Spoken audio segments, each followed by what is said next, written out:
अभी अभी खबर आई कि भारत और पाकिस्तान का मैच अब लगभग कंफर्म हो चुका है। तो क्या आप विश्वास करेंगे? क्योंकि कुछ समय पहले पाकिस्तान की तरफ से कहा जा रहा था कि वह भारत के खिलाफ मुकाबला नहीं खेलेगा, लेकिन अब हालात बदलते दिखाई दे रहे हैं और मैच की खेलने की संकेत मिलने लगे हैं। ऐसे में सवाल उठता है कि आखिर अचानक ऐसा क्या बदल गया कि जो टीम मुकाबले से पीछे हटने की बात कह रही थी वही अब खेलने की बात कह रही है। आज हम इसी पूरे मुद्दे को आसान भाषा में समझने की कोशिश करेंगे ताकि आपको पूरी कहानी साफ साफ समझ आ जाए। दरअसल पूरा मामला एक मैच का नहीं बल्कि इसके पीछे क्रिकेट राजनीति, आर्थिक स्थिति और टूर्नामेंट से जुड़े फैसले भी शामिल हैं। जब भी किसी टूर्नामेंट की शुरुआत होता है तो आयोजक यह नहीं देखते कि कौन सा टीम खेल रहा है या कौन सा बाहर है। टूर्नामेंट अपने समय पर चलता रहता है। अगर कोई टीम बाहर हो जाती है तो नुकसान उसी टीम का होता है, क्योंकि उसके खिलाड़ी या क्रिकेट बोर्ड और उससे जुड़े आर्थिक अवसरों पर असर पड़ता है। यही बात अब पाकिस्तान ने भी समझ ली है।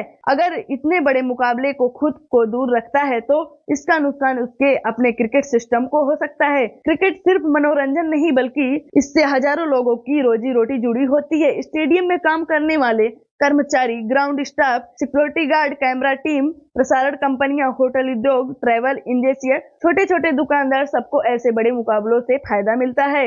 जब भारत और पाकिस्तान जैसा हाई वोल्टेज मैच होता है तो दुनिया भर के दर्शक उसे देखते हैं और इससे पूरे टूर्नामेंट की कमाई भी बढ़ती है। इसलिए किसी भी टीम के लिए ऐसे मैच से दूर रहना आसान फैसला नहीं होता। इसी बीच खबरें सामने आई कि पाकिस्तान अब कुछ शर्तों के साथ मुकाबला खेलने को तैयार हो सकता है। मीडिया रिपोर्ट्स के अनुसार पाकिस्तान ने कुछ बातें सामने रखी जिन पर चर्चा चल रही है। पहली बात कही जा रही है कि आईसीसी से मिलने वाली आर्थिक हिस्सेदारी या सपोर्ट को बेहतर किया जाए ताकि उनके क्रिकेट सिस्टम को मजबूती मिले। दूसरी बात सामने आई कि भविष्य में भारत और पाकिस्तान के बीच सीरीज को लेकर बात शुरू होनी चाहिए ताकि दोनों देशों के बीच नियमित क्रिकेट फिर से देखने को मिले। तीसरी बात यह बताई जा रही है कि आईसीसी के फैसलों में पाकिस्तान की भागीदारी और प्रतिनिधित्व को मजबूत किया जाए ताकि उनकी बातों को भी महत्व मिल सके। हालांकि इन बातों पर अभी कोई आधिकारिक फैसला नहीं हुआ है, लेकिन माहौल धीरे धीरे सामान्य होता दिख रहा है और क्रिकेट विशेषज्ञ भी यही मान रहे हैं कि अंत में समाधान निकल ही आता है, क्योंकि इतने बड़े मुकाबले को रद्द करना आसान नहीं होता। इस मैच से जुड़े प्रसारण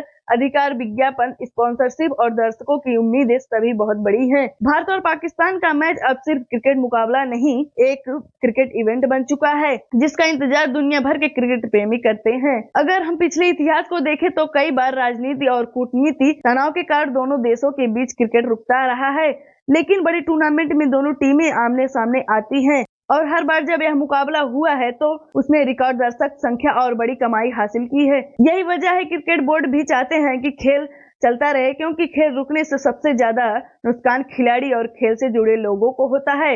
इसके अलावा यह भी सच है कि क्रिकेट से जुड़े लाखों लोगों की जिंदगी इस खेल पर निर्भर करती है। अगर बड़े मुकाबले कम हो जाए या रद्द हो जाए तो सबसे ज्यादा असर उन्हीं लोगों पर पड़ता है जो मैदान के पीछे काम करते हैं और जिनकी आमदनी ऐसे आयोजन पर निर्भर करती है। इसलिए जब भी कोई बड़ा टूर्नामेंट आता है तो सभी की कोशिशें होती है मैच तय कार्यक्रम के अनुसार ही खेला जाए। अब सवाल यह है कि आगे क्या होता है। फिलहाल जो संकेत मिल रहे हैं उनसे यही लगता है कि आने वाले दिनों में स्थिति और साफ होगी और मुकाबला तय समय पर हो सकता है। अक्सर बड़े टूर्नामेंट से पहले विवाद होते हैं, बयानबाजी होती है, लेकिन अंत में सभी पक्ष किसी न किसी समझौते पर पहुंच जाते हैं, क्योंकि सभी जानते हैं कि खेल और दर्शक का उत्साह सबसे महत्वपूर्ण है। फैंस भी यही चाहते हैं कि दोनों टीमें मैदान पर उतरे और उन्हें एक शानदार मुकाबला देखने को मिले। जब भारत और पाकिस्तान का मैच होता है तो सिर्फ दो टीमें नहीं खेलती बल्कि करोड़ों लोगों की भावनाएं उस मैच से जुड़ी होती हैं। खिलाड़ी भी जानता है कि ऐसे मैच उनके करियर के सबसे ज्यादा यादगार मुकाबलों में शामिल होते हैं। अब देखना यह है कि आने वाले दिनों में क्या आधिकारिक घोषणा होती है और क्या दोनों टीमें मैदान पर उतरती हैं। लेकिन मौजूदा हालत को देखकर यही लगता है कि मुकाबला होने की संभावना काफी मजबूत है और अगर ऐसा होता है तो क्रिकेट प्रेमियों के लिए यह बड़ी खुशखबरी होगी। अब आप बताइए कि आपके हिसाब से भारत और पाकिस्तान के बीच मुकाबले नियमित होनी चाहिए या सिर्फ